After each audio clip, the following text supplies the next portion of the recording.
Сотрудники охотнадзора совместно с правоохранителями и специалистами Республиканского общества охотников и рыболовов посетили Карткиросские угодья. Они искали браконьеров. В Коми выдано более 30 тысяч билетов, но некоторые жители предпочитают добывать птицу и зверя без разрешающих документов. Максим Катаев за тихую охоту.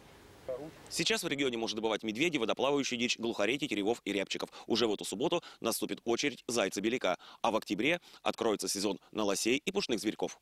Из-за дождей животные попрятались в лесу. О том, что Карткиросские угодья все-таки не опустели, свидетельствовали вот эти следы. Здесь лосиха с детенышем перешла реку. Охотники тоже остались дома. Во всяком случае, во время нашего рейда мы не встретили ни одного. Сыктывкарца Геннадия Мухина интересовали другие трофеи – клюквенные, но ягоднику повезло не сильно. Здесь раньше как-то собирали клюкву, да нет, не доехали.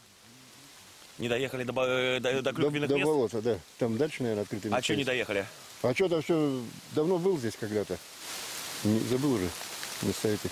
Александр, чей УАЗик сотрудники охотнадзора и полицейские остановили для проверки, оказался рыбаком. В багажнике никаких ружей, только спиннинги для щуки. Пока еще ищу место. Еще не нашли? Первый раз здесь. Первый раз именно в Карткиросском районе? Да. А так обычно куда ездите?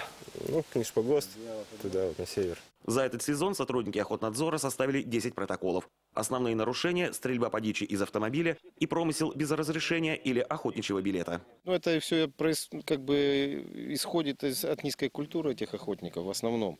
Объясняют тем, что как бы не умеют по-другому охотиться или все так охотятся.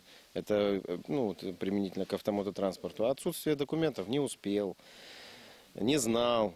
По словам Константина Шуктомова, браконьеров с каждым годом все же становится меньше. Инспекторы надзорного органа активно работают с охотниками. От нарушения правил удерживают и штрафы. Лицензия на того же глухаря стоит всего 150 рублей. А незаконно добытая птица станет золотой. Выложить придется 11 тысяч. Максим Катаев, Дмитрий Ведерников, охотничьи угодья Карткироса.